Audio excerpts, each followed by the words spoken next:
King Ba! Yes! of the Philippines.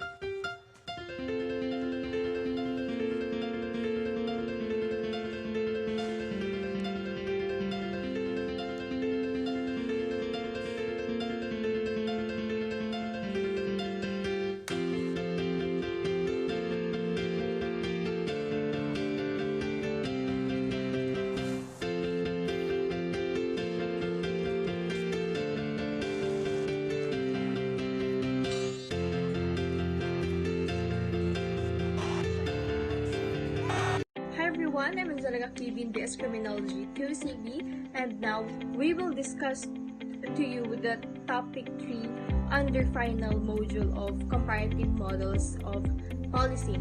First, I will discuss the strategy of the General Assembly and Executive Committee form of organizations governance. First, a General Assembly. General Assembly, ito yung pinaka main event nila upang pag-usapan yung mga policy, resources, working methods, finances, activities, and programs. So, each member of country represented has one vote. So, for example, is Philippines, merong isang miyembro ng organization upang dumalo sa General Assembly nila. At Executive Committee, elected by the General Assembly, the Executive Committee is headed by the President of the organization. It provides guidance and direction to the organization and oversees the implementation of decisions made at the annual General Assembly. So, the Executive Committee has 13 members comprising the President of the organization, two Vice Presidents, and 9 delegates. So, yung term of duty ng isang presidente is 4 years. At yung Vice President and delegates naman ay 3 years lang. So, hindi na pwede silang tumakbo sa same position na nakasalihan nila. So, current member of the Executive Committee President ay mula sa Republic of Korea, Kim Jong-yang. Siya yung na-elect sa 87th General Assembly in Dubai in November 2018. At yung mga Vice President naman niya ay si Benyamina Abad mula sa Algeria, Sarka Havrankova from the Czech Republic, at yung Vice President of the Americans ay ngayon ay vacant. Yung mga delegates naman ay Khaled Jamil Al-Materiin from Jordan, Ahmed Nasser Al-Raisi from United Arab Emirates, Jean-Jacques Colombi from France, Hector Espinosa Valenzuela from Chile, Rogerio Galoro from Brazil, Robert Girayo Bailen from Andorra, Destino Pedro from Angola, Alusholo Kamar Subair, Nigeria, at Janine van Denver sa Netherlands. So, hindi dapat ay buo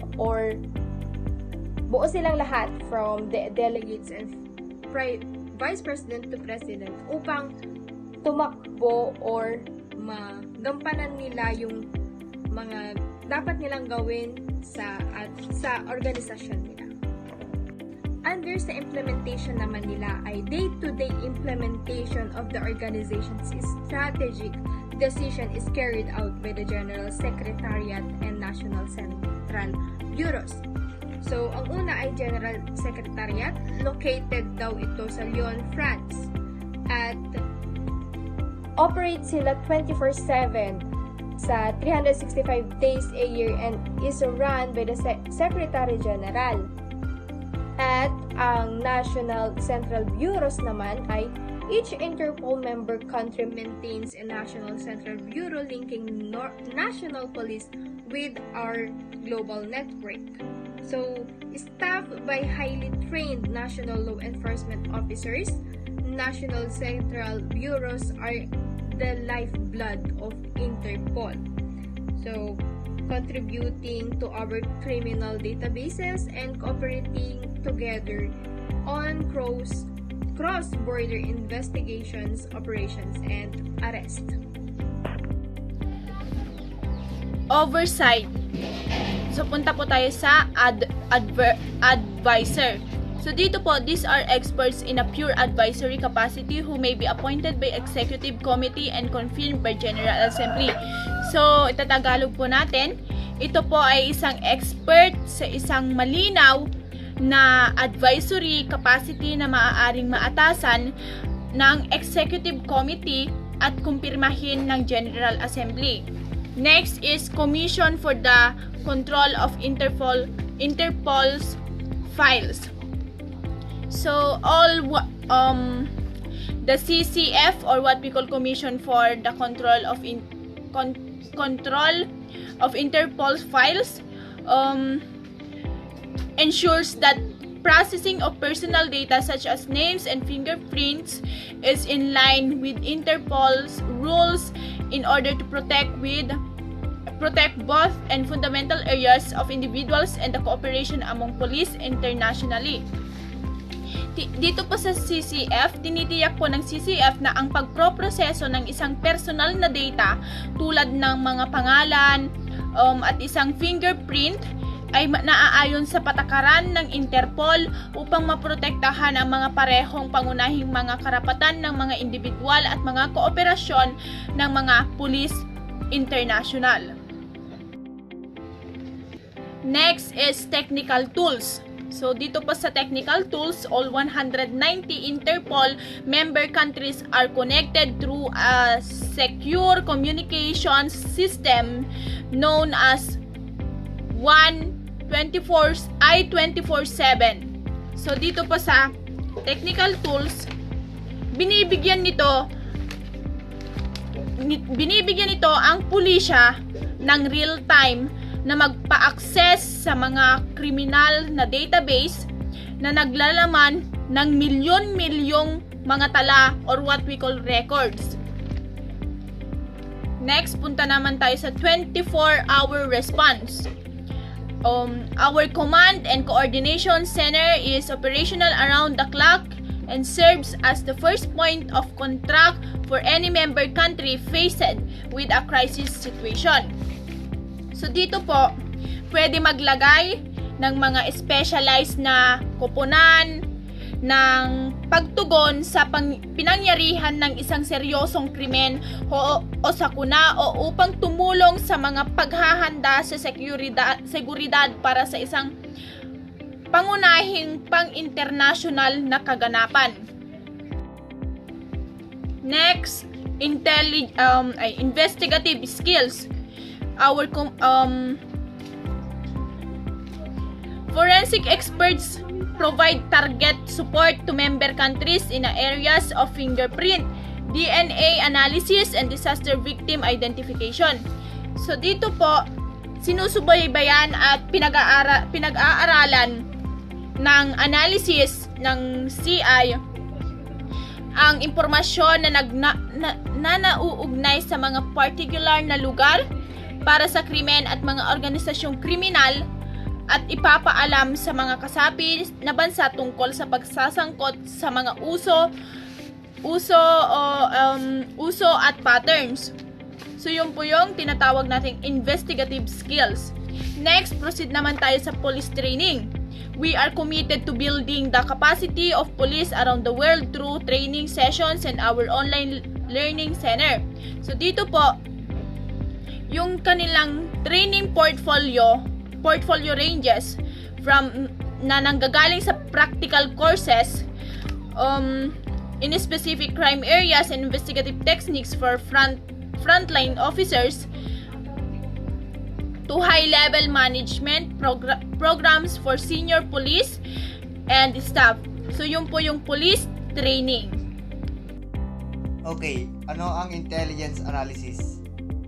Criminal intelligence analysis o crime analysis ay isang kilalang support tool sa pagpapatupad ng mga batas. Sa mga nagdaang taon, ang teknik nila sa pagsuri ay lalong ginagamit ng mga puwersa ng pulisya, mga international organization at pribadong sektor. Tapos ang Interpol definition of criminal intelligence analysis is as follows.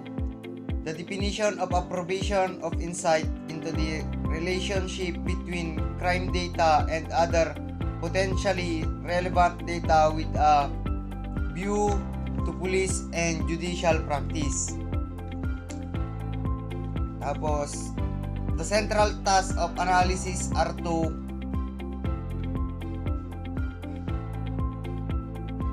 help official, tulungan ang mga opisyal tulad ng mga law enforcement, tagagawa ng mga patakaran at mga gumagawa ng mga desisyon.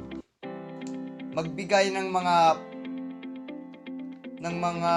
napapanahong babala ng mga banta, tapos suportahan ang mga aktibidad sa pamamagitan ng pagsuri ng krimen. Tapos ang operational and strategic analysis naman ay criminal intelligence analysis ay nahati sa dalawa. Ito ay ang operational at strategic analysis. Ang mga pangunahing mga kasanayang kinakailangan ay magkatulad at ang pagkakaiba ay nakasalalay sa antas ng detalye at mga uri ng kliyente na kung saan ang mga serbisyon ay isinagawa.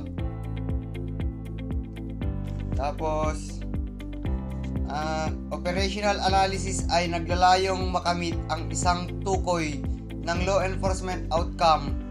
Maaring ito ay ang pag-aresto, pagkuha at pag-forfeit sa mga asset o ang mga perang nakuha mula sa mga kriminal na aktibidad o ang disruption sa mga kriminal na grupo. Operational analysis ay may agarang benepisyo.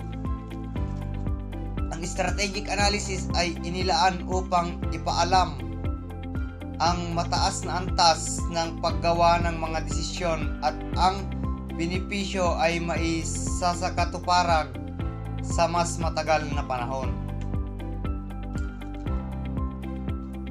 Sa Interpol ang kanilang criminal analyst ay nagbibigay ng operational at strategic analytical support sa mga unit na nakapokus sa specialized crime areas at sa mga kasapi na bansa, at pati na rin sa mga pagbibigay ng mga kasanayan at pagkonsulta sa analytical matters.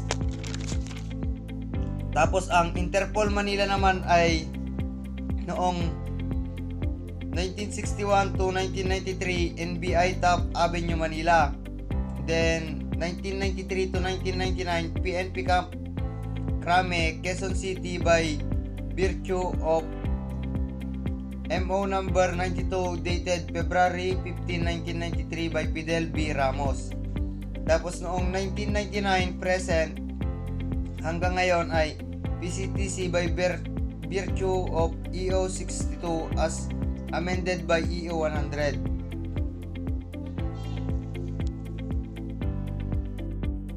So guys, for today's video, I'll be discussing you what is Executive Orders number 62. Ang Executive Order 62 ay siyang gumawa ng Philippine Center on Transnational Crime to formulate and implement a concentrate program of action of a law enforcement, intelligence, and control of transnational crime. At katuwang nito ang Executive Order number 100 dated at 7 May 1999. Ito ang sumusuporta sa PCTC, strengthening the operational, administrative, and information support system. So guys, katuwang naman dito ang mga following agencies, offices, instrumentalities of under the general supervision of control of center. Yung mga ito kasama dito ang LOP Center of National Action Committee on Anti-Hijacking and Anti-Terrorism, Interpol Manila, Police Attaches of PNP, Political Attaches, Counselors for Security Matters of DILG. Ang Philippine Center on Transnational Crime or ang PCTC guys ay nakatuon or nakapokus at priority nito ang mga crimes, illicit trafficking and narcotic drugs and psychotropic substances, money laundering, terrorism, arms smuggling, trafficking in persons, piracy, any crime which impacts the stability and security of the Philippines. So guys, any crimes, it means kahit anong krimen na nakakaapekto sa or nagdadala ng threat sa security ng Philippine area of the responsibility. The PCTC coordinates all transnational crime operation carried out by other government agencies of the Philippines. So may katuwang di itong PCTC na law enforcement agencies. Makita natin yung mamaya, which is ang ginagawa ng PCT guys ay sila yung nagbibigay ng strategies, ng pag-aaral, plans, programs, and trainings para sa pag-prevent ng crimes na mga ito, yung nabigay kanina, yung mga especially sa mga international crimes, transnational crimes. The PCTC is assisted by the Philippines 22 National Law Enforcement Agencies. Ito na guys yung katuwang nila sa pag-prevent ng crime. Philippine National Police, National Bureau of Investigation, Department of Justice, Anti-Money Laundering Council, Bangko Sentral ng Pilipinas, Bureau of Customs, Bureau of Immigrations, Bureau of Internal Revenues, Dangerous Drug Board, Department of Finance, Department of Foreign Affairs, Department of Tourism, Philippine Center on Transnational Crime, Philippine Drug Enforcement Agency, Optical Media Board, Philippine Coast Guard, Philippine Overseas Employment Administration, Philippine Post Authority, Philippine Postal Corporation, Presidential Anti-Organized Crime Commission, Security and Exchange Commission, and lastly, Office for Transportation Security. So guys, yung mga 22 na national law enforcement agencies ay ang katuwang ng PCTC para may sagawa ng maayos ang mga plano at programs and activities na ito. Yun lang, salamat.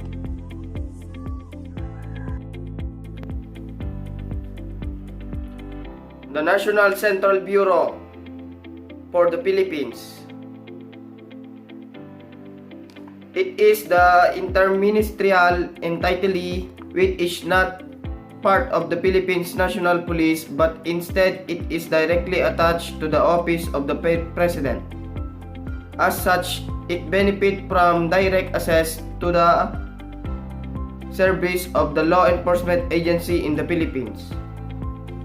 The NCB is refers to as 𝕍𝔼𝔸𝕄 or National Law Enforcement Coordinating Committee Subcommittee on International Law Enforcement Cooperation. Interpol Manila is the integral part of the PCTC. Its mission is to serve as the liaison office and main coordinating body international police cooperation on behalf of the law enforcement agency in the Philippines. Its main duties include